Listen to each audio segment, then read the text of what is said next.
4 evangelios: el Evangelio de San Mateo, el de San Marcos, el de San Lucas y el de San Juan. Los 4 tienen como centro la persona de Jesús. Los 4 quieren presentarnos a Jesucristo, nuestro Salvador. Alguien pudiera decir, bueno, ¿para qué son 4 si el personaje central es el mismo, Jesucristo?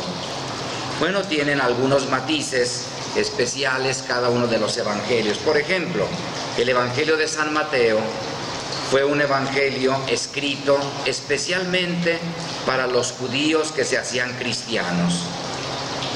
Y aunque se presenta a Jesús como en los otros evangelios, pero allí se va añadiendo con mucha frecuencia esta frase: esto sucedió para que se cumplieran las escrituras que dicen.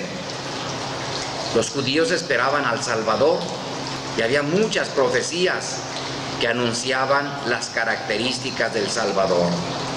Por eso, el Evangelio de San Mateo especialmente va a mostrarnos que en Jesús se cumple todo lo que estaba anunciado. Hoy nosotros hemos oído un parrafito del Evangelio de San Marcos, que fue probablemente el primero de los 4 evangelios que se escribió. Es el evangelio más corto de los 4, pero muy probablemente este evangelio fue, pudiéramos decirlo así, cuando los apóstoles empezaron a dispersarse para ir a predicar a cada vez más lugares y había cristianos en muchas partes, era necesario que quedara por escrito el testimonio de lo que era Jesús.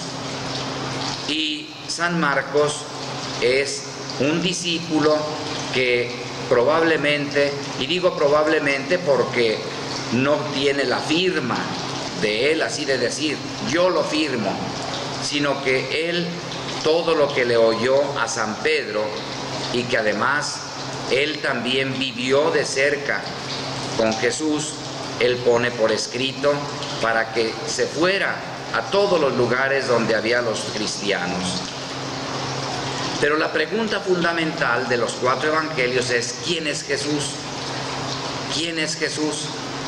Por ejemplo, en el Evangelio de San Juan, al final, uno de los soldados romanos, cuando ve muerto a Jesús, la pregunta que se hace: ¿verdaderamente este era el Hijo de Dios? Hoy en el Evangelio que acabamos de escuchar, termina el párrafo diciendo esa pregunta: ¿quién es este a quien hasta el viento y el mar obedecen? Bueno, ¿quién tiene poder sobre los fenómenos naturales del viento, del aire, del agua, de las estaciones? ¿Quién es el que tiene el poder para decidir, modificar, mover? Pues solamente Dios. Dios es el Señor de los elementos naturales. Él es el que los formó y los puso en orden. Por eso la pregunta, de alguna manera, nos lleva a descubrir si Jesús calmó una tempestad y calma aquella furia del viento, y eso es poder solamente de Dios. ¿Quién es Jesús? Pues es Dios con nosotros. Y esto es lo que el evangelista quiere que nos quede muy claro. Jesús es Dios con nosotros. ¿A dónde tenemos que acudir? Precisamente para enderezar el rumbo de nuestra vida, el rumbo de la historia. Tenemos que acudir a Jesucristo, porque Él es Dios con nosotros. Él hace presente a Dios misericordioso, bondadoso, omnipotente entre nosotros. Por eso, al escuchar el Evangelio de hoy, la pregunta nos lleva necesariamente a decirnos: si tú quieres tomarte de la mano de quien es el Señor de la historia, el Señor del universo, el Señor de todo lo que existe, tómate de la mano de Jesús. Nuestro Señor reprende a los apóstoles que asustados le dicen: Señor, ¿no te importa que nos hundamos?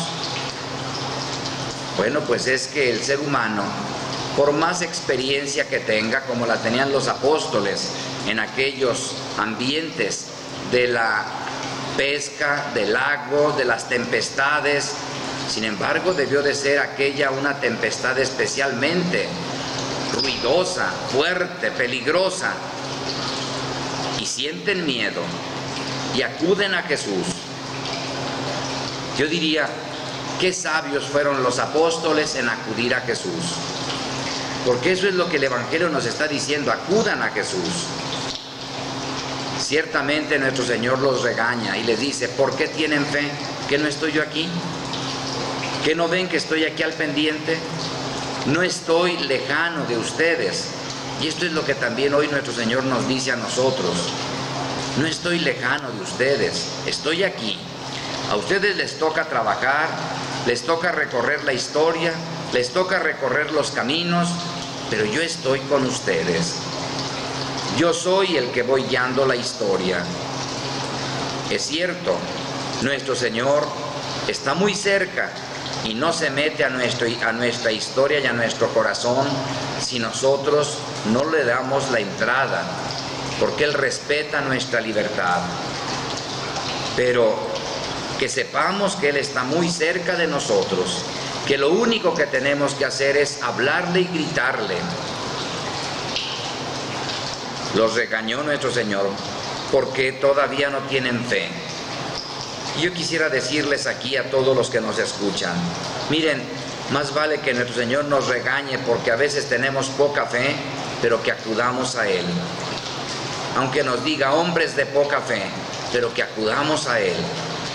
Porque a veces andamos acudiendo a que nos hagan una limpia o una barrida o una adivinación, o que nos lean el café, o tantas cosas, que ahí acudimos y gritamos para que nos salve a quien no tiene ningún poder para hacerlo.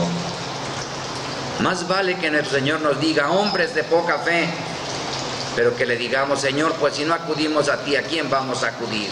Solo tú tienes palabras de vida eterna. Solo tú eres el Señor de la historia. Solo tú eres Dios con nosotros. Yo quisiera decirles a los padres y madres de familia: acudan constantemente a Jesucristo, porque Él es el que puede poner en el corazón, en su boca, en su pensamiento, todo lo que necesitan sus hijos para irlos educando, para ir guiándolos en el camino de la vida. Por eso, papás, grítenle a nuestro Señor, no cuando sus hijos ya anden en problemas. También entonces háblenle a nuestro Señor, pero desde que están sus hijos pequeñitos, díganle que les dé todo lo que necesitan para saber controlar, guiar, decidir correctamente para formar el corazón de sus hijos. Y yo también diría, ¿cómo tenemos que gritarle a nuestro Señor en nuestra patria en este tiempo? Nuestra patria pasa por vendavales fuertes, por situaciones difíciles, que a veces corremos incluso el peligro de que ya se nos haga como normal. En los medios de comunicación aparecen muertos, agresiones, conflictos, asaltos, robos, y estas cosas nos parecieran ya cosa de todos los días, ya normal. Es una tempestad que está azotando a nuestra patria, una tempestad fuerte. ¿A quién vamos a acudir? ¿A quién le vamos a decir: Señor, enséñanos a salir adelante? Mueve los corazones de quienes tienen que tomar las decisiones pertinentes.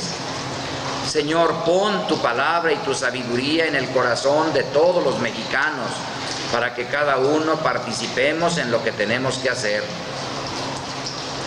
A veces quisiéramos que alguien lo resolviera, pero es asunto de todos. Entre todos tenemos que gritarle a nuestro Señor. Y es cierto que a veces a algunos les toca tomar decisiones más fuertes e inmediatas, pero también es cierto que hemos descuidado el gritarle a nuestro Señor, el hablarle a nuestro Señor. Cada día más pareciera como que Dios nos estorba, como que hay que sacar a Dios de nuestras vidas. Y un pueblo que saca a Dios de su historia no tiene futuro. Por eso, hoy es necesario que como país le gritemos a nuestro Señor, que le digamos: Señor, ¿no te importa que nos hundamos? Él está cerca, pero quiere que le hablemos, quiere que se lo pidamos. Por eso, cuando nuestro Señor, con esa soberanía propia de Dios, dice al viento: cállate, y aquello queda en una paz hermosísima.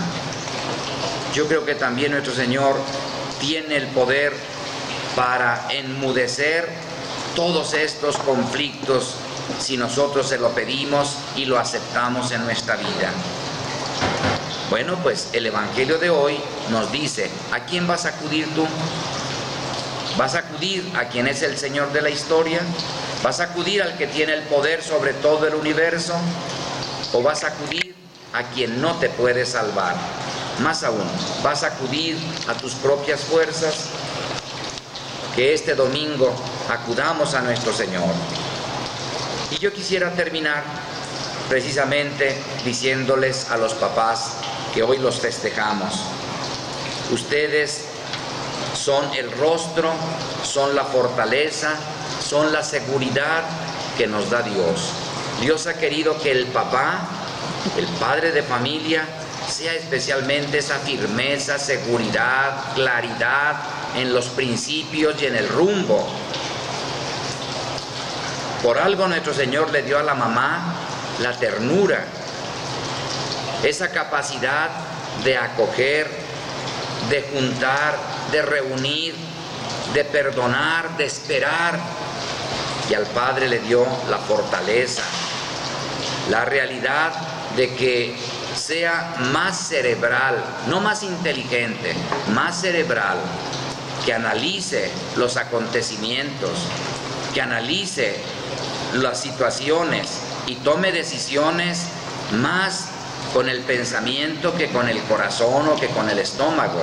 Y no porque no tenga corazón, sino porque este es su papel, ser esa firmeza, esa fortaleza propia del padre de familia, que aunque a veces duela, es necesario tomar decisiones para el bien de la familia. Pues hoy le pido a nuestro Señor que a todos los papás les ayude a usar esa sabiduría, esa inteligencia, ese razonamiento que les permita ver qué es lo que conviene para sus hijos. Sí es cierto que hay padres de familia que se despreocupan de sus hijos. Lamentablemente es cierto, y cuánto daño hacen cuando se despreocupan de sus hijos, porque ustedes son una parte importantísima del molde donde tienen que fraguar la personalidad firme, segura de sus hijos, que sientan la claridad de decir: este es el camino. Y para eso yo le pido a nuestro Señor que los ilumine, pero también les digo: busquen caminos de formación, padres de familia, para que tengan muy claros los principios del amor por la verdad, del amor por el bien, del amor por la justicia, del amor por la responsabilidad y por el servicio.